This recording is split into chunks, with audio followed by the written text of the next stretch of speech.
Michelle Simpson Tuegel, and along with my co-counsel Jose Sanchez and Morgan McFeeters, we filed a lawsuit this morning on behalf of our client against CoreCivic, one of the largest and oldest private prisons in the United States, along with a number of other defendants. We filed a lawsuit against CoreCivic for their negligence, gross negligence, and failure to protect our client who was sexually assaulted in their facility in June of 2018. Our lawsuit states that on the eve of her deportation, our client, who is named in the lawsuit as Jane Doe for privacy and safety reasons, was moved from her general population cell and, along with two other women by 3 men.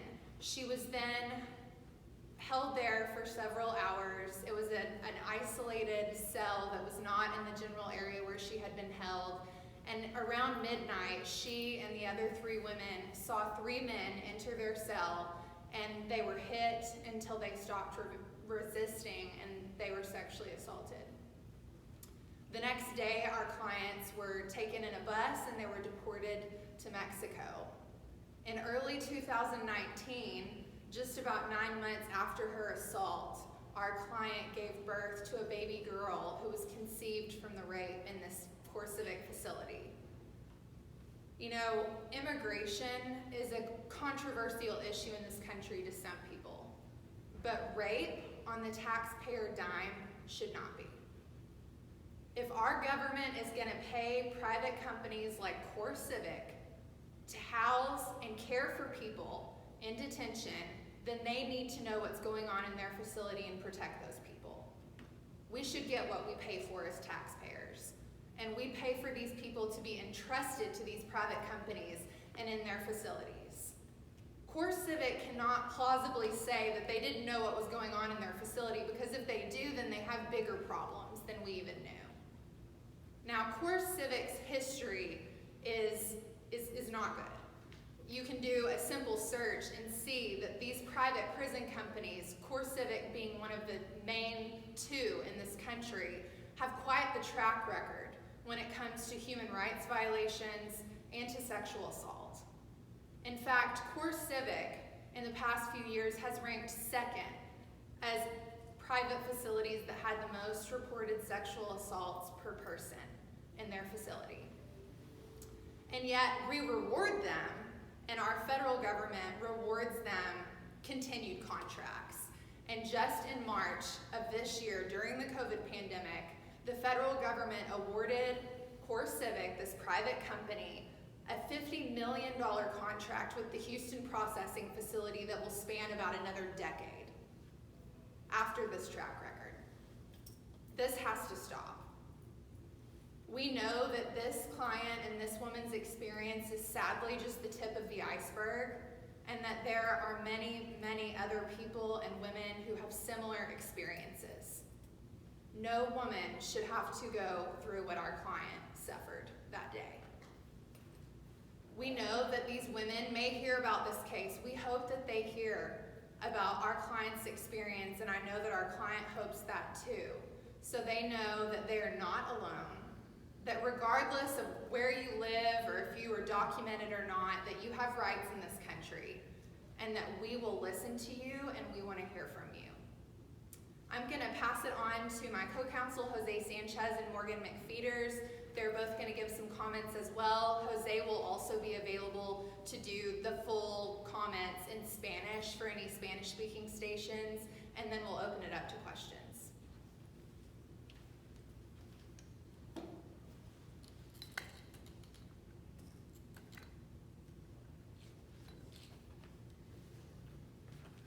Good morning. Buenos dias.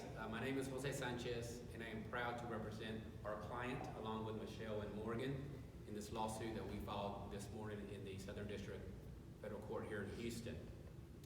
As an immigrant, I came to the United States at age 5, looking for a better opportunity with my family. Through that, I understand how vulnerable immigrants are in this country today. As an attorney, through my immigration and personal injury practice the last 19 years, I have walked through the legal system with many immigrant families. I understand how many of them don't understand that they have certain rights in this country. And the ones that do have those rights and know they have those rights are scared to enforce it and say something about it. So for those families and individuals that are listening, this is for you. En esos momentos, aquí en Estados Unidos, estando en ese país sin documentos, muchos piensan que no tienen derechos. Pero eso no es cierto. Aquí en Estados Unidos todos tenemos derechos. Su vida, su seguridad son muy importantes a la gente en este país. Nadie en el mundo, menos aquí en Estados Unidos, merece ser abusado sexualmente cuando están detenidos en la cárcel. Si eso te ha pasado, o tu familia o tus amigos ha pasado eso cuando estaban en custodia, aquí estamos para escucharte. Te vamos a escuchar y queremos saber de ti. People who are in custody here in the United States also have rights under the state and federal law. You do not give those rights when you become incarcerated. Wherever you may fall in immigration, because this is a hot topic in the United States, allowing private companies like CoreCivic to benefit from billions of dollars from the US government is not right. And people who are raped in these facilities, and that act in itself is very inconsistent with the American system and self-proclaimed reputation that we have as helping people with human dignity and example of freedom for all people. Across this country, this private company has benefited from millions of dollars from the contract from the government, yet they're abusing individuals, not just sexually, but physically and emotionally, and have contributed increasingly to the immigrant community's abuses in this system. As Michelle stated, the records show that this facility, this company, has the second highest rapes and sexual abuses complaints in the whole country. We must put a stop to that. They have found that CoreCivic is looking more to the profits and less on their security. There has been no financial penalty by the government, no loss of contracts by the federal government, even though this company, CoreCivic, has lawsuits for forced slavery laws for the inmates that they have in there, causing them to work. The sexual abuses, they're all found in, if you just Google their name, and even deaths that have occurred in these facilities. Yet they still get these contracts year in and year out. This is why we filed this lawsuit. We must hold this company and other companies, including the federal government, accountable for their actions. Now we'll turn it over to Morgan, who will have some remarks.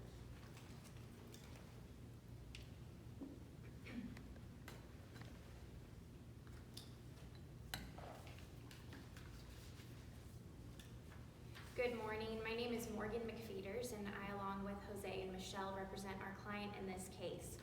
We filed this lawsuit this morning in the Southern District of the United States District Court here in Houston. We filed this lawsuit against multiple defendants, including the United States government, as well as CoreCivic, the private company that owns and operates the facility where our client was held. We've also asserted numerous claims against various subcontractors that we believe also operate this facility along with CoreCivic, and many of them we believe happen to also be owned by CoreCivic.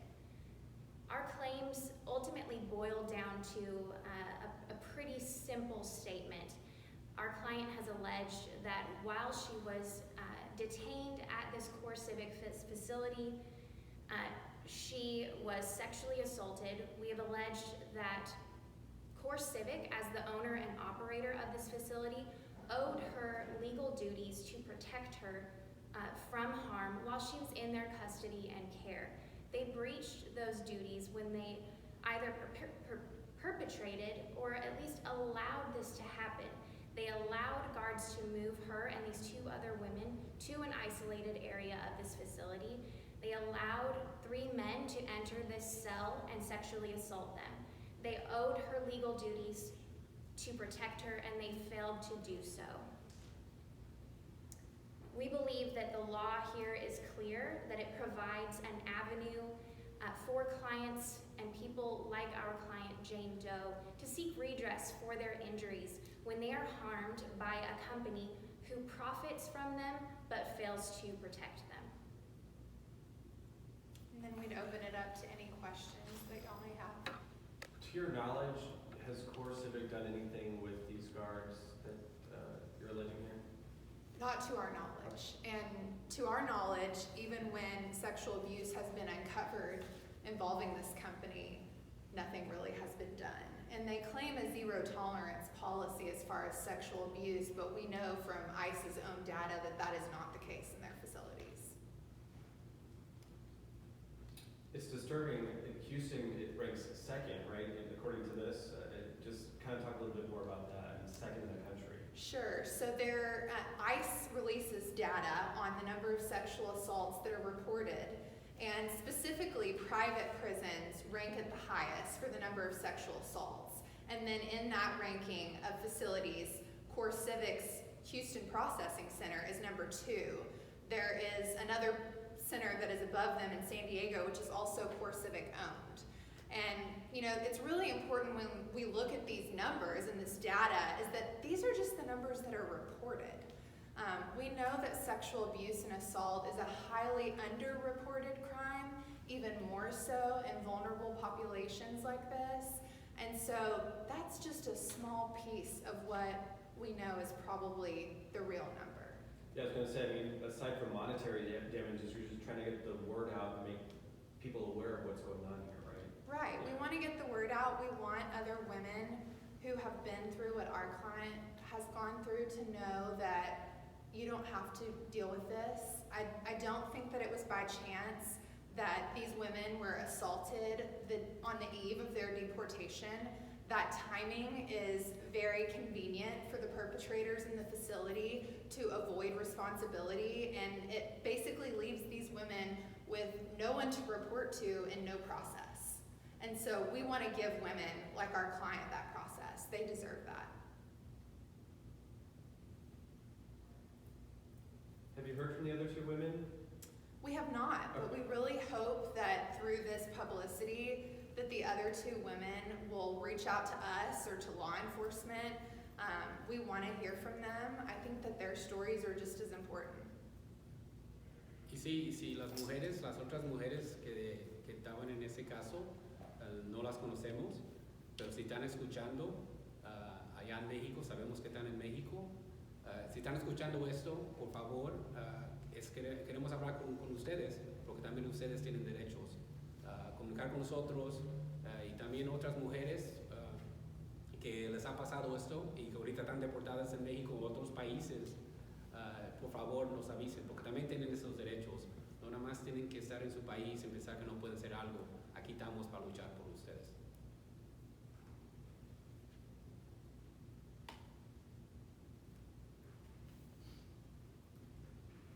Anything else we can answer? You might want to tell them the Spanish language stations about the victim impact statement. Oh, that's yes. available. We do have a victim impact statement available that includes an image of our client with her face blurred and audio with captions in English. She's speaking in Spanish about what happened and the impact on her, and then the subtitles are in English, so both people can hear her statement regardless of what language. And I have that if anybody wants. And we can disseminate that electronically. The actual person who committed the assault, is he going to be also named in this lawsuit? So at this point, we will have to figure out the exact identity of the perpetrators, because there were actually 3 of them that came into the cell through the process of the lawsuit. But what we know is that anyone who had access to these women and could move them was under the supervision, or they just got into the facility and CoreCivic has bigger problems because they weren't able to keep out someone to do that. And so we would expect that it's probably a CoreCivic employee. I think that's the reasonable thing that we would draw from the facts, but the discovery in the case will help us get to the exact identity. And the party that we're most concerned about and who we think really has the ability to prevent things like this is CoreCivic. Have you gotten any response from them? Not yet, but I expect we will through the lawsuit, and we hope that this gets attention and people realize when they're voting and talking to their reps and politicians that we don't want these facilities in our communities, that we don't want our taxpayer dollars going to these private companies who just abuse the people that we pay them to protect. Anything else you wanted to add in Spanish? que queremos que sepan los inmigrantes que están detenidos, que tienen familiares que están detenidos, tienen derechos y muchas veces tienen miedo que los van a hacer algo físicamente o los van a deportar o algo si dicen algo, pero hay leyes que tenemos aquí en Estados Unidos que van a proteger a la gente y aquí estamos para ayudarles. So, no tengan miedo. Y también no nada más mujeres, también pasa eso a los hombres, el abuso sexual en las prisiones, en las cárceles también. So, también esos hombres tienen esos derechos en cualquier caso de sexual y aquí estamos para ayudarles.